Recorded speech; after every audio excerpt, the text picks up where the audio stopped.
President Trump's decision to impose sweeping tariffs on America's trading partners has left international stock markets reeling. Here in the UK, the Prime Minister today gave his first substantive response to the crisis, pledging to support businesses and workers and defend the national interest in a world which has changed. He spoke while on a visit to a Jaguar Land Rover factory. This is a moment for cool heads. Nobody wins from a trade war. You know that.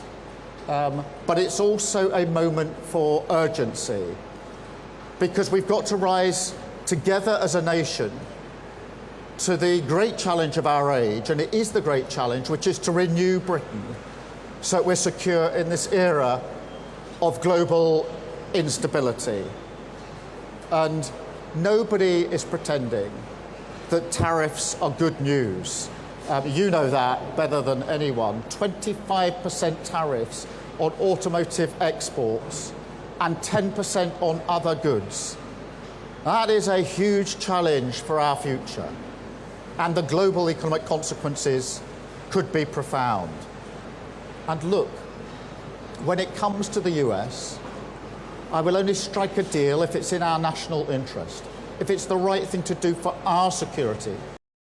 Well, we reflected on the global economic turmoil with the business commentator Maurice Smith and Washington-based political reporter Julia Manchester. Maurice, so the Prime Minister called for cool heads today. What do you make of his approach? Well, it's been interesting. I think his approach has been quite commendable at the moment. It's his first big crisis, really, since last summer. And in a way, what Keir Starmer and Rachel Reeves do now will be the ultimate test, or the first test of their first year, I think. Yeah, and Julia, the President is remaining defiant about his beautiful tariffs, as he calls them, comparing them to medicine. Yeah, absolutely. And we're seeing that play out at the White House today. Actually, you have Israeli Prime Minister Benjamin Netanyahu meeting with President Trump today, one of President Trump's arguably closest allies. But Netanyahu is even trying to walk a fine line on this, because Israel, even though they're a close ally of the United States like the UK, has been hit with a large tariff, 17%. So Netanyahu is trying to sort of negotiate his way out of this, or try to make things better for his country. And earlier today in the U.S., there was a rumor that started on the social media platform X, where a user floated the idea that Trump could be considering a 90-day pause in tariffs for every country except China.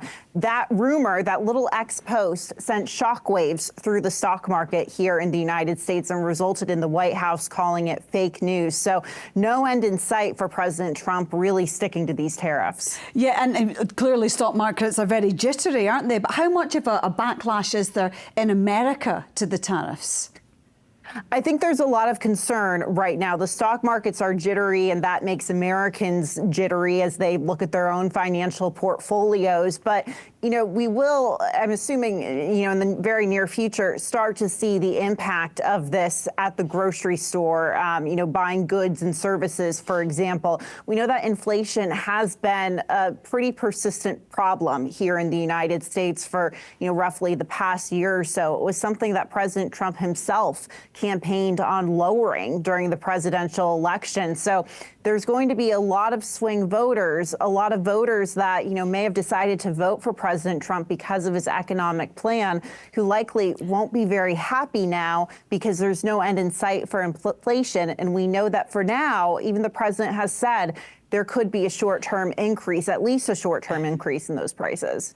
That's interesting. Julia's talking about the impact it's having on real people in America. What will be the real-world impact on people here in the UK? It's going to affect people's pensions, isn't it? Well, yeah. I mean, we do generally say that if America sneezes, the world catches a cold, and there's no doubt that if Trump's administration sticks to this current plan, it will hit other markets fairly quickly. There's already growing predictions of a worldwide recession of sorts starting in America.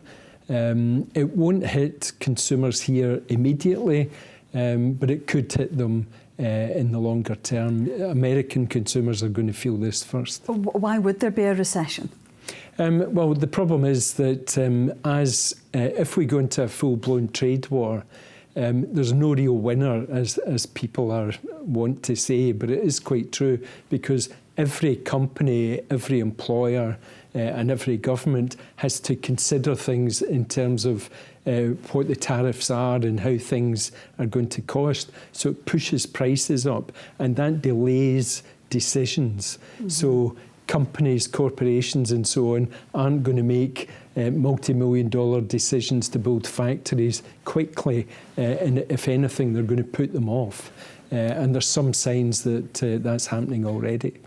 Will Trump stick with these tariffs, Julia, or do you think he might change his mind? And what might make him change his mind?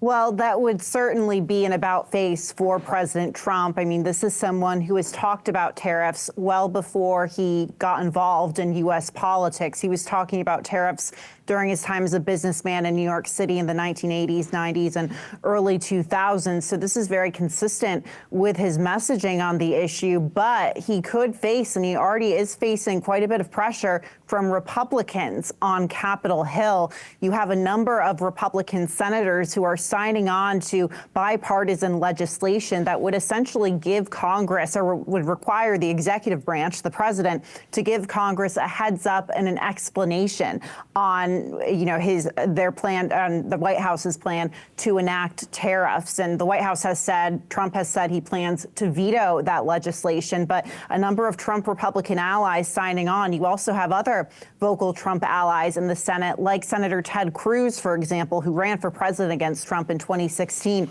He's calling tariffs attacks on the American people, attacks on the American consumer. So he's already facing that pressure. There could be political pressure for Donald Trump, too, when we go into our 2026 midterms next year. Donald Trump himself is not on the ballot, but the control of the House and the Senate will be in the balance. And we are seeing that a number of we call them swing district Republicans that had very close races in their House districts, they're already being asked about this. And they're going to likely, if this continues to be an issue, they'll likely have to walk that fine line between agreeing with the president or at the same time, or deciding not to agree with him on tariffs. On the subject of leaders changing their minds, I mean, this is a big headache. The tariffs are a big headache for the Chancellor and the UK government. They said in the manifesto they wouldn't put taxes up. Do you think they might have to change their minds on that? Well, they may have to. It depends. The tariffs in the UK are lower than Europe, never mind other parts of the world. So it really depends how it pans through. In Scotland, we have concerns about the food and drink industries. Obviously, it could be some knock-on effects for those companies in the supply chains of the defence industry, for example. But tariffs can be a useful weapon if they're targeted at specific things like steel, for example.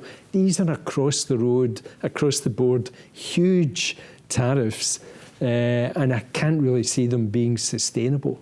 OK, we'll have to leave it there. But Julia in Washington and Maurice, thank you so much for joining us this evening.